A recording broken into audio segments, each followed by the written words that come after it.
Hello, this is working? Yes. Hello, this is Eric Rozenberg. Hi, I'm Eric Rozenberg. I didn't know if it was started or not, so sorry for the confusion. Welcome to another session of AO. I'm originally from Belgium, live in South Florida, and I've been an entrepreneur most of my life. I started my first business in the late 20s and currently involved in a SaaS company. I also have a podcast called The Business of Meetings because I had a corporate event company for 20 years back in Brussels and work in over 50 countries. And I am delighted to be one of the mentor here in the group. And I have some questions from today. So we gonna start immediately, get into the concrete stuff. And I have actually two questions from Nancy Lopez. Nancy, if it's okay with you, I'm going to combine both because I believe that the answer actually will concern both of your questions. So the first question you ask is, what business sales, branding, and preparation do I need for my business before I start trying to sell my product to wholesalers? And the second question is, do I have to choose to sell my product only online direct to consumer? Okay, can I also wholesale as well? And what should I look out for when doing so? And then the background of your question is, you make jewelry, you want to sell it online and through other boutiques. What do I need to have ready before I start contacting them? And also that you say you're struggling with who your ideal customer is. I want to sell direct online, but I also would like to see through wholesalers who then sell to their customers like a retail boutique. What should I take into consideration if I plan to do both?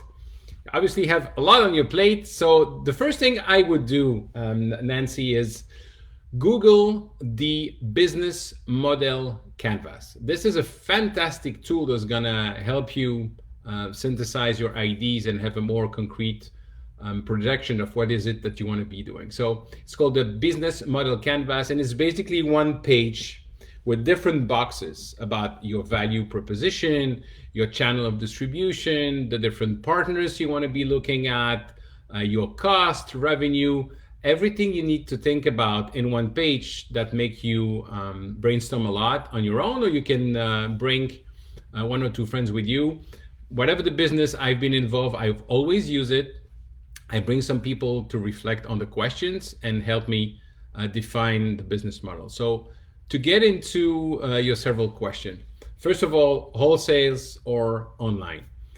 These are two different approach, and that one approach can be dangerous for the other. For instance, if you sell through wholesalers and you sell online and it's the same price that you give to your wholesalers and you go online, then they're not going to be willing to sell your product because they don't have any margin in it. So that's the very first thing.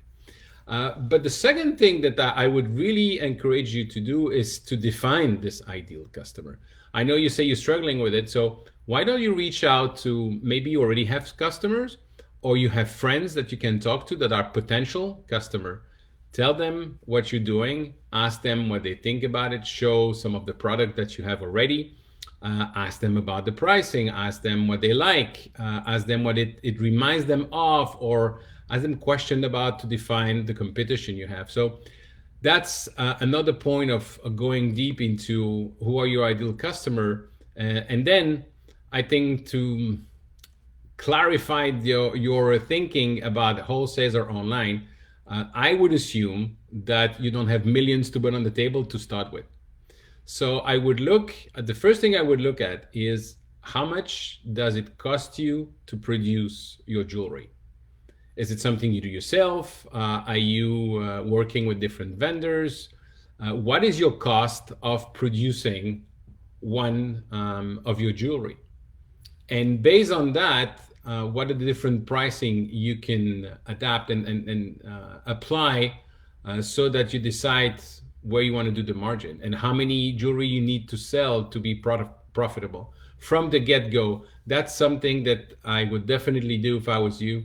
if I were you, sorry, to really look at the pricing and how many sales you need to have. And then the business, the sales, obviously we can speak hours on this one.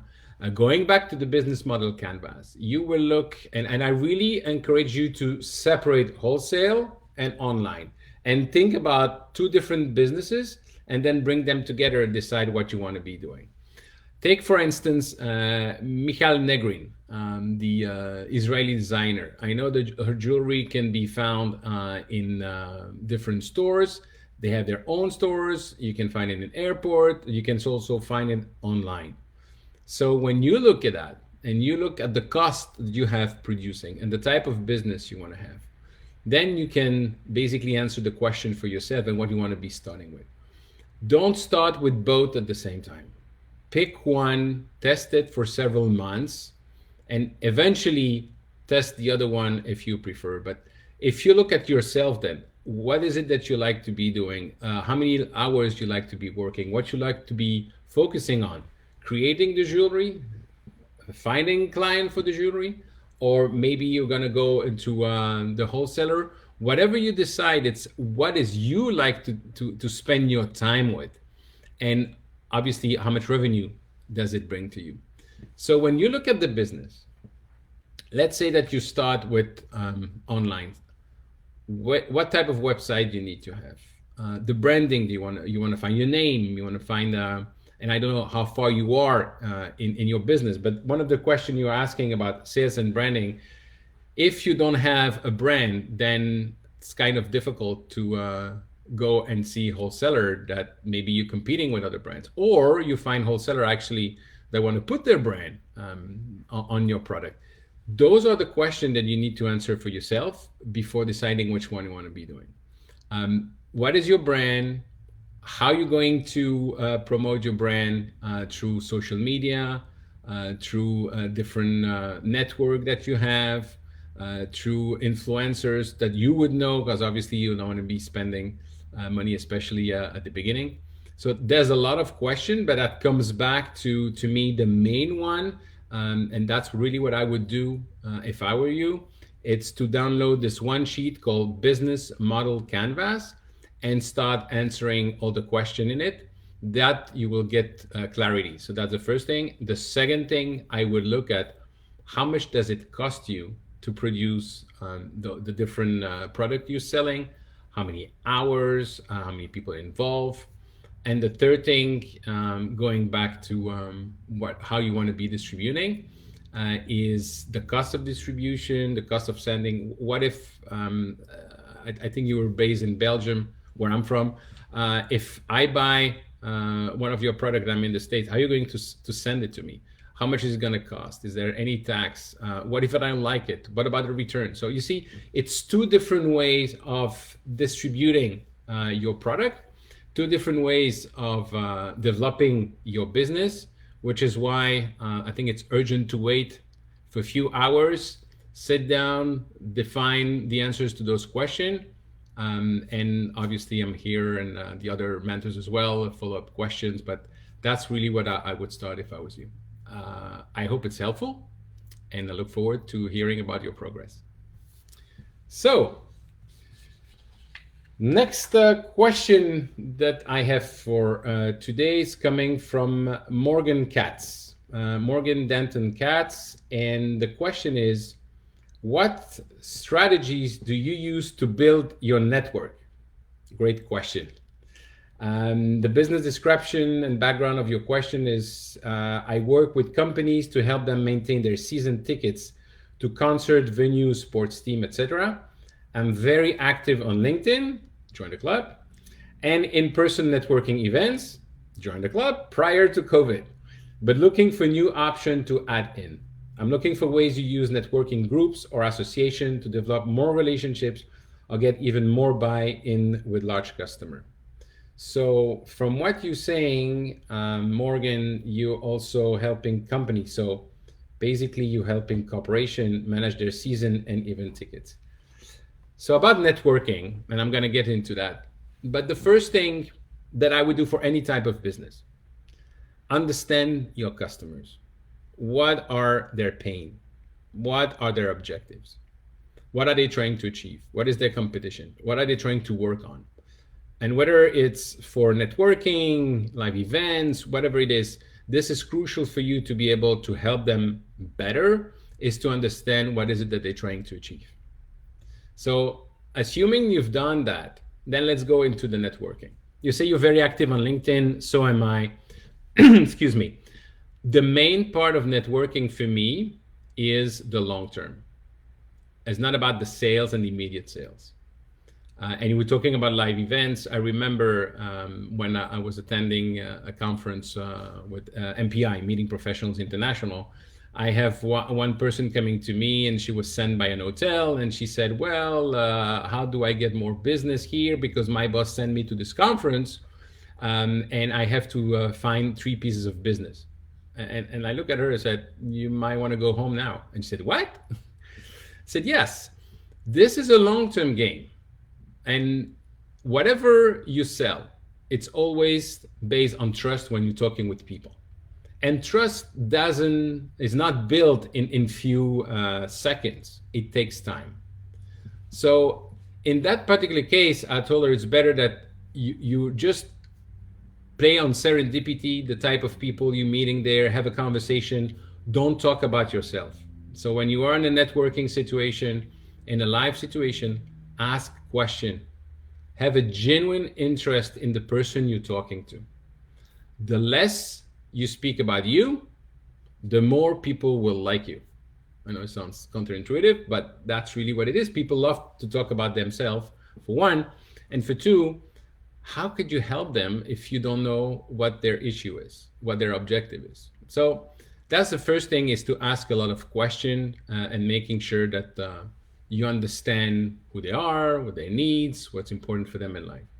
The second thing, really, it's to maintain the contact, to provide value. And I know it's very buzzword. I want to provide value, yes. And then at the end of the sentence, would you want to buy from me? Forget about it. The real value is from the moment that you have a genuine interest in the person, you understand their need, you understand what they're looking for. It's to provide them information, that you're thinking about an article that might interest them. I give you a concrete example. I have a friend whose son is graduating from Cornell. And I just looked online this week. They were talking about a specific networking group that they were creating for the alumni of Cornell University so that they can find jobs and network with people looking for intern or for young recruit. I copy paste the link and I send it to my friend. I do it because it's a friend, but I would do it also if it's a prospect or a client, because I like helping people. So that's really the long term. Now, when you're talking about association, what would you do with association? Volunteer, take responsibilities, help. And you have no idea how much I've volunteered in my life and how much I get out of it. I never know where it's going to come from, who's going to come from. I like helping people for sure. And in the meantime, all this networking is coming back one day or the other because of the relationship you build. And trust me, when I was a student, networking was not even a word part of my vocabulary. I was involved in student organization. One of them is ISEC, which really changed my life.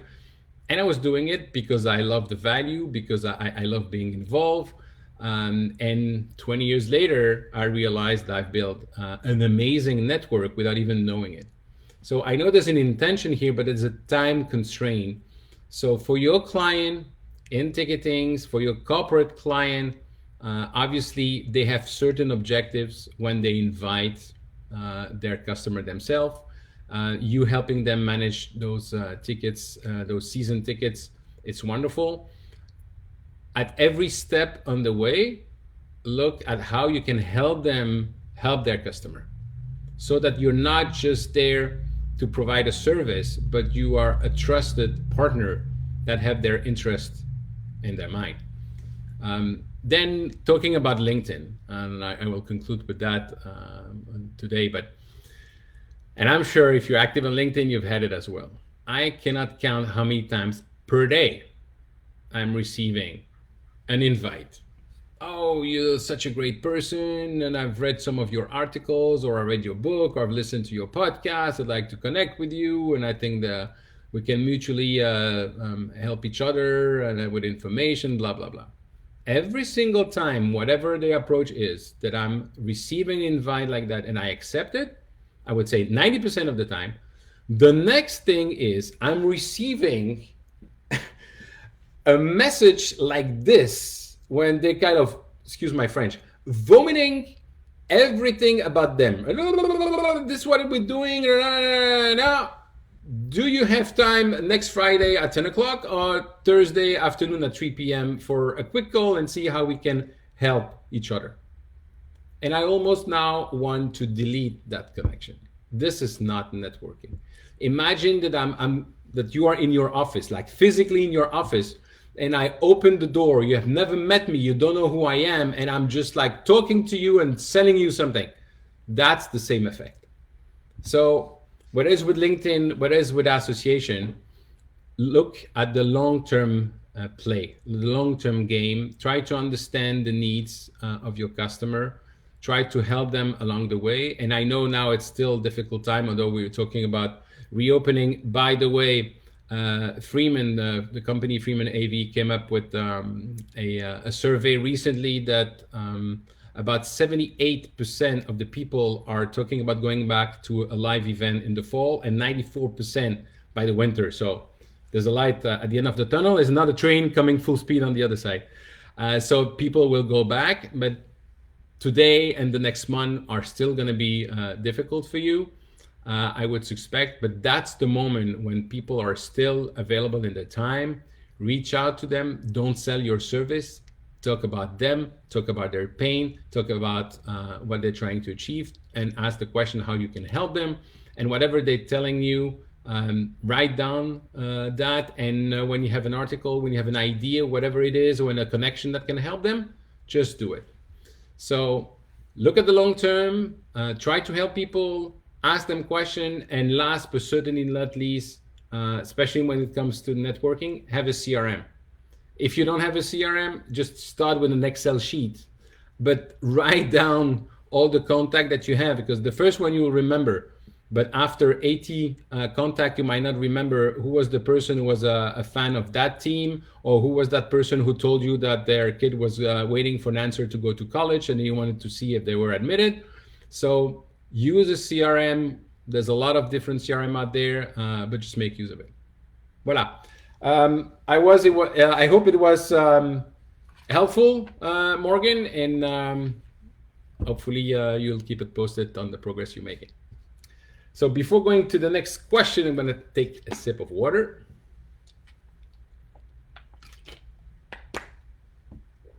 Here we go. Next question is from Joe Nugan. I hope I'm pronouncing well your name, Joe. The question is, what do you suggest as far as paying independent contractors who I contract to help me facilitate providing my services to my customers? Great question. But let me give also the background of your question for those who would be listening, because I think they can benefit from it as well. You own a home inspection business and you're turning away 5 to 8 inspections per week. You're looking to partner with another inspection company, solopreneur, who is not as busy, so I can make more money while working less. It's a good idea. How do I do the billing? Collect from client, then send to other inspection company, or have them collect them, then send me a check? So once again, your question, what do you suggest as far as paying independent contractor who I contract to help me facilitate providing my services to my customer? So you're doing the home inspection. I would assume that when you do a home inspection for one customer, unless is a real estate investors, that customer is not going to come back to you before several years, and they will refer you as well if they're happy with what we're doing. The other part obviously is the realtor, the real estate agent that you're working with, that can contract with you and will give you regular business. So when I think about that, my first reaction, if I was in your shoes, was my brand. You want to make sure that you're delivering the perfect service. And when I had my corporate event company, it was a year where it was completely crazy. We were all overworked, and I received an RFP that I decided not to answer. And I call the prospect and I said, listen, I've been willing to work for you for several years. And I know that we're so busy right now. I'm understaffed and I won't be able to give the answer of the RFP the way I wanted to. I don't have the time to look for it, and I don't think I think it would be a disservice for you. And I just definitely don't want to burn bridges with you, which is why I'm not going to answer the RFP. And guess what? Reaction was very positive, and they became a client afterwards. But that, to me, the point is your brand is, especially as a solopreneur and entrepreneur, your brand is the most important asset you have. So whoever you're going to partner with, you need to make sure that that person or those persons are delivering the value, are helping their customer the way you would, because your brand is on the table. Having said that, regarding paying those contractors and the financial flux and the invoicing and everything, it's a little extra work for you, but my point is always to control the finances, to have a view on the finances. And so for me, I would definitely look at invoicing myself, the customer, and then paying the commission or the service to the other contractor, the other solopreneur I would be working with. And I give you another example of something that I put in place for my business that give you an idea of what I was doing there. Wherever I work in the world, let's say I was bringing a corporate event to Tanzania.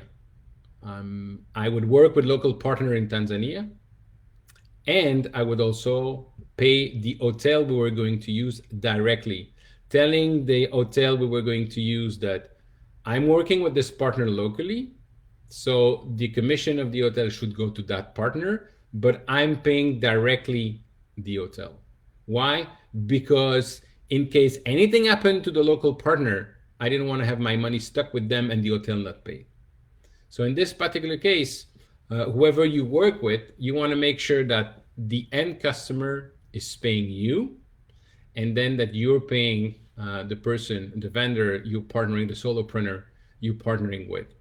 Now, in terms of percentage, well, that's really up to you depending on the time you're doing that. Are you looking at a long term and eventually partnering with that solopreneur, or are you looking at specific few months to work with? So let's say that you invoice 100 for the sake of it.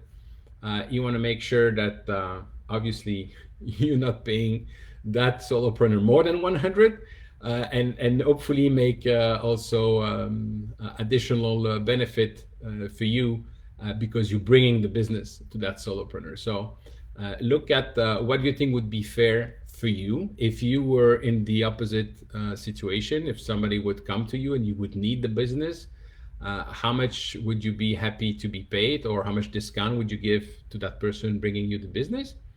And negotiate then with the solopreneur. The most important thing, two most important things. First one, define the pricing before going out, because you're going to sell something and you need to make sure that you secure your pricing. The second thing, put the things clearly on paper with the solopreneur. For instance, if you're working for a broker that is giving you recurrent business for home inspection, you want to make sure that if you're bringing somebody else in the team, that somebody else is not going to go after your client afterwards. So you want to put that and protect yourself in the agreement that they cannot solicit the business, or even that they cannot work for your customer for at least 2-3 years, because they can always play on the words and say I didn't solicit. They reach out to me and say no. Make it very clear. So all those points need to be agreed with the other solopreneur or the other company, the other vendors you're going to partner with for your home inspections. And also look at maybe different opportunities that they have, different capabilities that they have, different region or people that they know, so that you can also think about expanding your business.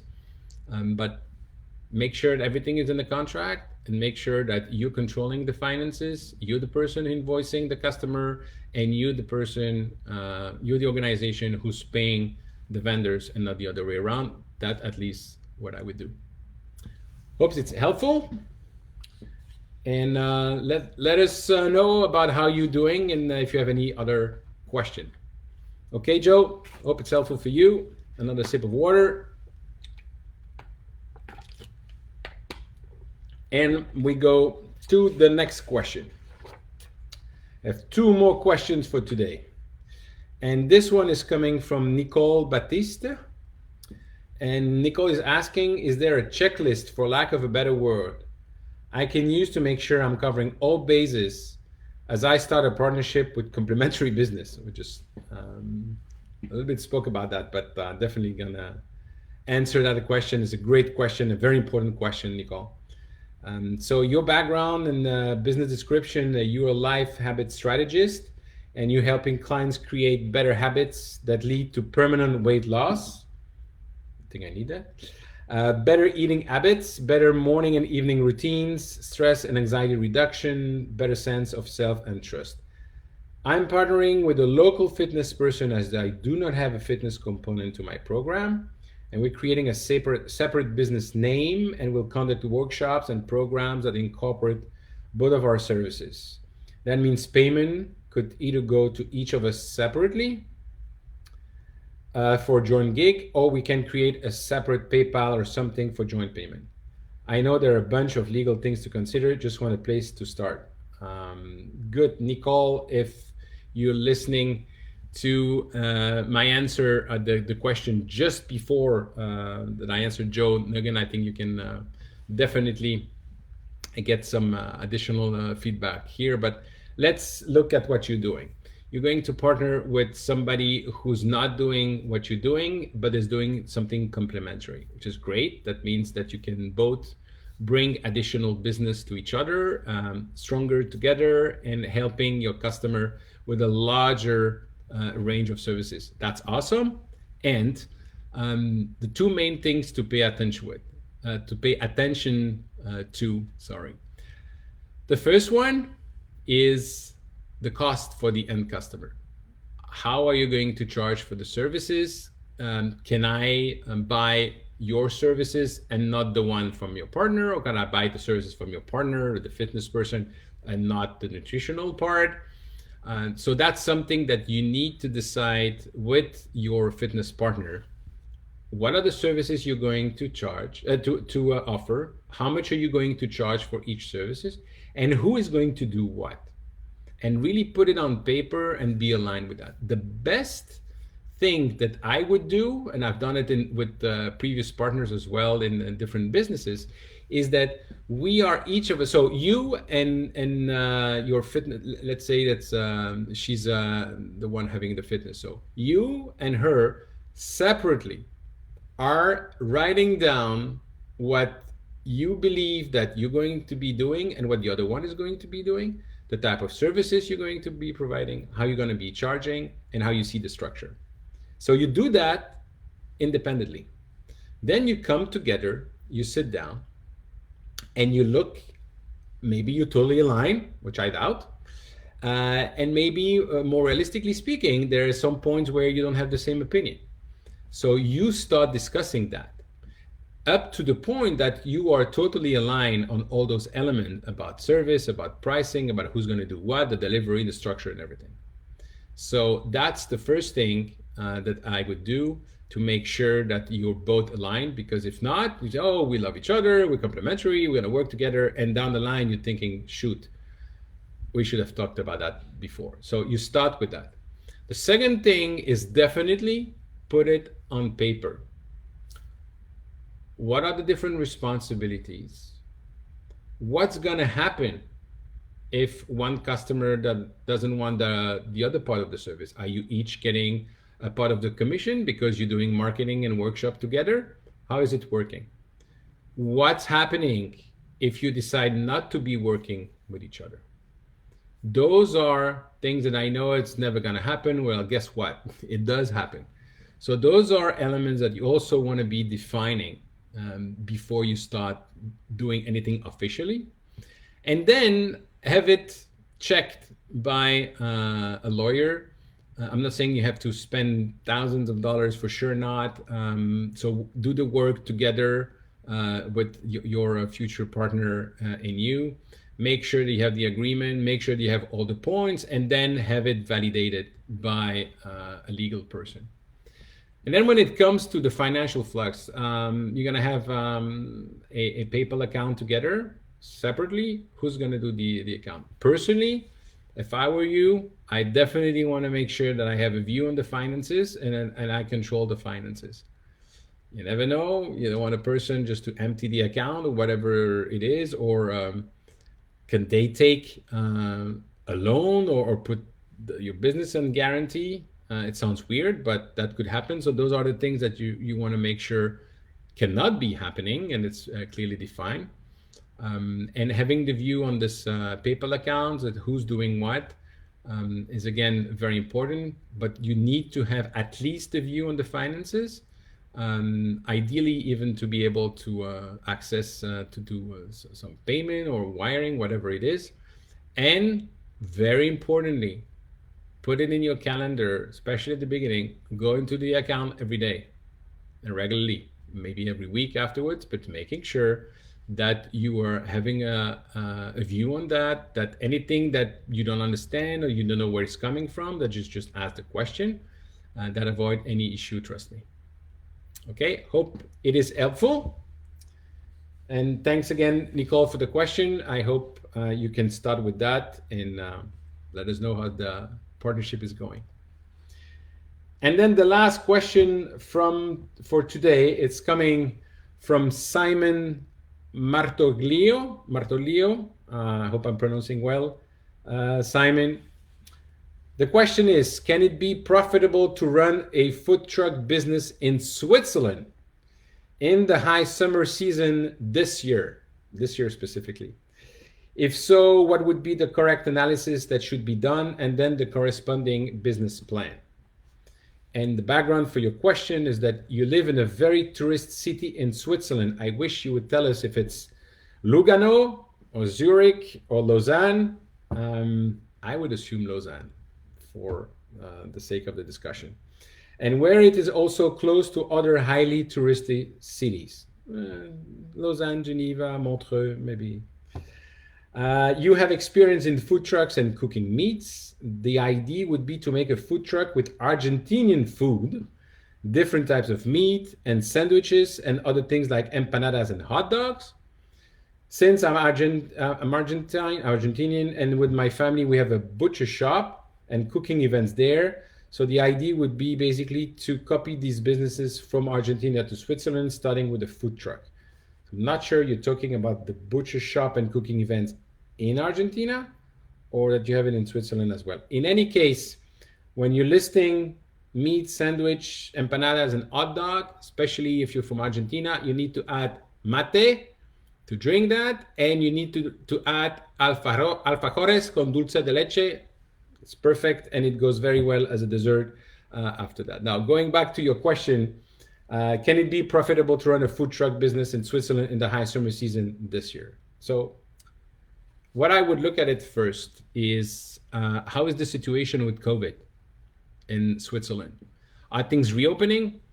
Are people going out? Are festival reopening again? From what I know, the Paleo Festival is not really going to have a lot of people this year. But you also have the music festival in Montreux. So you have a lot of events, and from what I know, you also have a lot of food truck events. So that's somewhere to look at. Do you need a permit? What is the legal aspect of it? I believe that in cities like Geneva, they would probably limit the number of food truck. So how do you get that permit? So that's something that I would be looking at. Then I will look at, in terms of the gathering, what are the different events? Are they going to reopen? Where can you think of having a lot of people? Are there tourists going to come? That's the COVID situation. Today is the 8th of April. Talking about this summer, it's in 3 months. So that's something that I would monitor. is the COVID regulation in Europe and in Switzerland, because obviously you have a lot of people in Switzerland during the summer, but you have a lot of people, as you know, coming from France, coming from Germany, coming from Belgium, and the other European countries on holidays in Switzerland. So are they allowed to travel this year? Then obviously knowing your cost to run the food truck.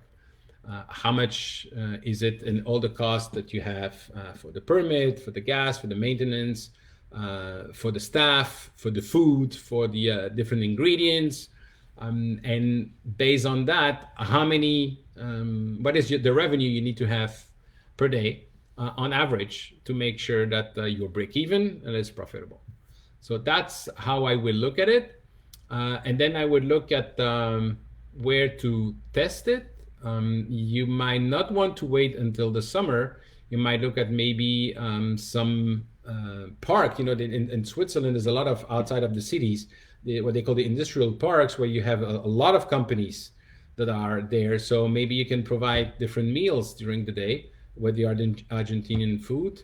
I don't know about breakfast, but maybe for lunch, and see as well what type of staff you need, because you know, if you're serving lunch, you basically will have 1 hour, maybe 90 minutes, unless you're in France, you have 4 hours for lunch. But in Switzerland, you have 90 minutes to serve people. So how many people can come and that you can serve, so they don't have to wait, because they're not going to leave, they're not going to stay and going to go somewhere else. So that's also maybe a good way of practicing. Now, assuming that the butcher shop you're talking about and the cooking events you're talking about are happening in Switzerland, then those people that are coming to the butcher shop, those people are coming to the cooking events, maybe they have a birthday that you can be servicing, and bring the food truck so that people go outside, and especially in this COVID time, nobody has to stay inside. I know Switzerland, it might rain, might be cold, but assuming that, that's maybe also additional way where you can test the business model, when you can test servicing people, and you can also look at additional revenue. And then for the summer, how many trucks can you have? I mean, as you know, in Switzerland, there's the Italian region and the German-speaking region, the French-speaking region. How many trucks can you operate at once? How many staff do you need? So those are additional way that I will look at. And last but not least, especially if you're talking about Argentinian food, why not reaching out to the consulate or the embassy of Argentina in Switzerland and see if they want to sponsor you, or make sure that you also distributing some of brochures about Argentina and what can be done in Argentina. Especially the tourists are coming to Switzerland, maybe the next trip, they would say, next trip you will go to Ushuaia, or you will go to visit Iguazu, whatever it is. Those are ways that you can look at to make your business more profitable. So I hope it's helpful, Simon, and let us know how's the business going. So that's all the question I had for today. I hope it was helpful. I'm looking forward to answering your question next month. And in the meantime, if you have any question, you can reach out to Sean or reach out to me. Thanks, everyone. Bye-bye.